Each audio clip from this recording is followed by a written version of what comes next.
Assalamualaikum warahmatullahi wabarakatuh.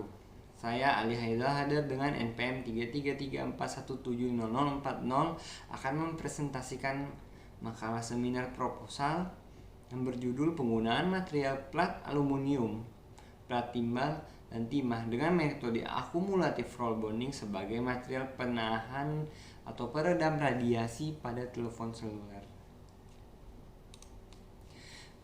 Pada kali ini terdiri dari outline yang terdiri dari pembukaan, pendahuluan, landasan teori, metode penelitian, dan penutupan.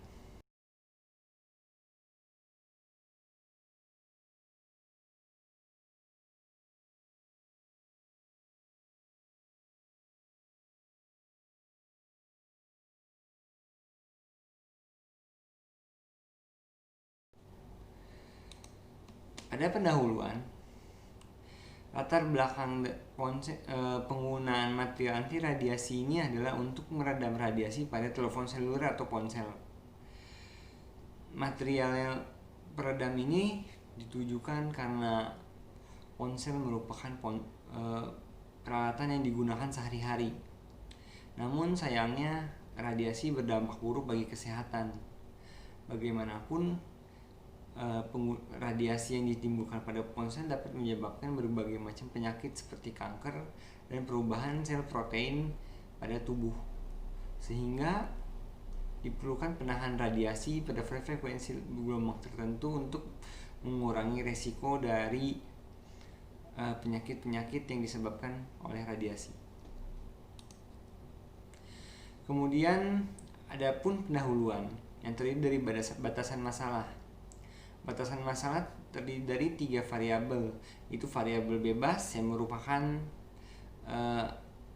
ketebalan plat dan jenis material yang digunakan. Kemudian variabel terikat itu yang merupakan variabel yang terdiri dari variabel yang tidak dapat berubah seperti penggunaan material pada ponsel dan juga penggunaan dari jenis-jenis ponsel tersebut. Kemudian ada pun variabel kontrol yang merupakan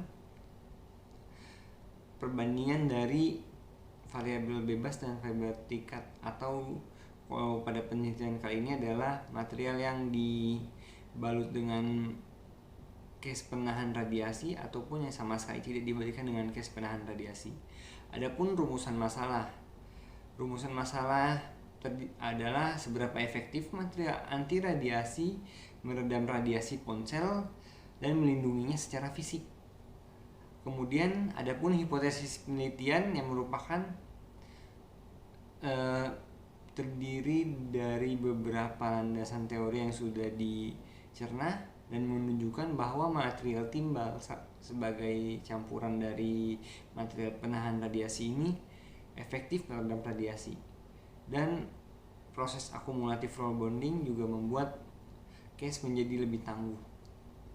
Tujuan penelitian ini untuk membuat case yang tahan radiasi ponsel yang kuat tanpa mengganggu kinerja ponsel tersebut, dengan harapan dia tidak mengurangi kekuatan sinyal dari telepon seluler dalam memancarkan sinyal menuju ke jaringan ataupun ke ponsel lain. Adapun landasan teori. Landasan teori pada penelitian ini, yang pertama adalah ponsel. Dari ponsel sendiri merupakan perangkat telekomunikasi yang sama dengan telepon konvensional, namun dia bersifat portable, mudah dibawa kemana-mana dan ukurannya yang relatif kecil sehingga muat di saku dan digenggam. Frekuensi pada ponsel itu 800 sampai 3000 MHz dan dijatahkan untuk peralatan komunikasi lain. Jadi selain itu adalah peralatan komunikasi lain. Jadi yang frekuensi yang mampu ditangkap oleh ponsel itu dari rentang 800 sampai 3000 MHz. Kemudian juga dapat memancarkan daya dari 0,1 hingga 1 watt per meter persegi, dengan kerapatan daya mencapai 4,8 watt per meter persegi atau sekitar 0,48 mW per cm persegi. Kemudian gelombang elektronik atau gelombang elektromagnetik maksudnya. Jadi gelombang elektromagnetik adalah gelombang yang dapat merambat tanpa memerlukan medium dan merupakan gelombang transversal. Ini merupakan gabungan dari gelombang elektro dan gelombang magnetik. Gelombang magnetik itu mulai dari gelombang radio sampai sinar gamma. Semakin tipis atau kecil ukuran gelombang, maka gelombang tersebut semakin berbahaya dan frekuensinya pun semakin tinggi. Sebagai perbandingan, frekuensi pada gelombang radio tidak berbahaya bagi tubuh. Namun cahaya tampak hingga sinar X maupun sinar gamma itu sudah mempengaruhi tubuh. Bahkan sinar gamma sendiri mampu mempengaruhi atom. Sementara jaringan telepon seluler hanya ada di rentang sebelum inframerah ataupun setelah gelombang radio. Kemudian material yang digunakan, timbal dengan nomor atom 82 dan massa jenis 11,34 gram per cm kubik, memiliki titik lebur 327 derajat Celcius, modulus Young 16 GPa, skala Brinell 38,3 GPa, dan arah magnetik, diamagnetik, arah listrik, konduktor. Timbal digunakan dalam penelitian ini karena berdasarkan teori dia mampu meredam radiasi hingga sinar X. Itu disebabkan karena massa jenis yang sangat tinggi. Namun timbal adalah logam yang sangat-sangat lunak dengan skala Mohs sekitar 1,5. Sementara aluminium dengan massa jenis yang sangat ringan dan modulus Young yang sangat kuat serta juga skala Brinell yang sangat keras menunjukkan bahwa material ini efektif untuk menahan timbal. Adapun timah digunakan untuk mencegah racun pada timbal yang keluar pada saat proses ARB, karena aluminium yang ditekan dan timbal berada di dalamnya. Timah berfungsi untuk menjaga agar si timbal tidak keluar dari plat aluminium pada saat proses penekanan.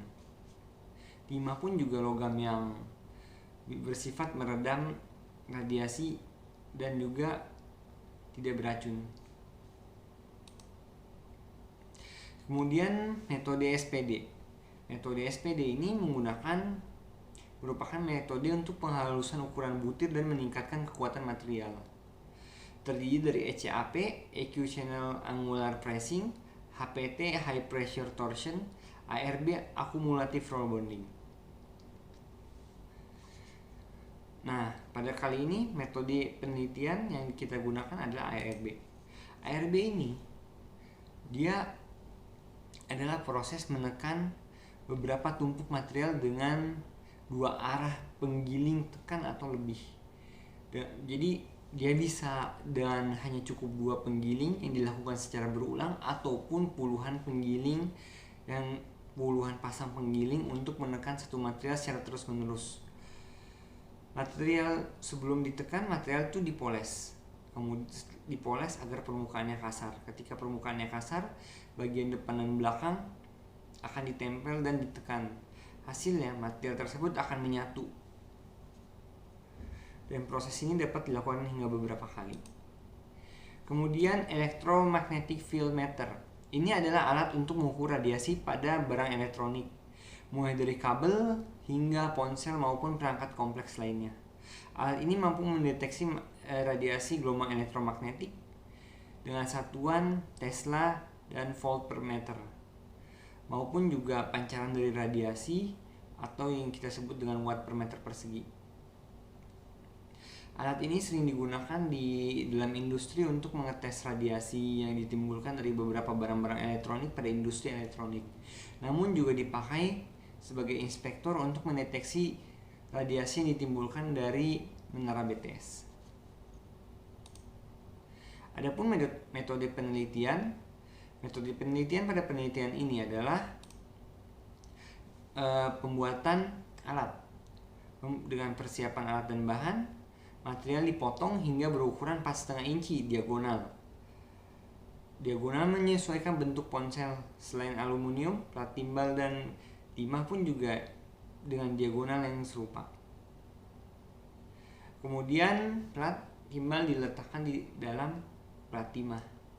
Ini membentuk sebuah lapisan di mana plat timbal berada di posisi tengah dan plat timah di antaranya. Kemudian plat aluminium berada di bagian paling luar.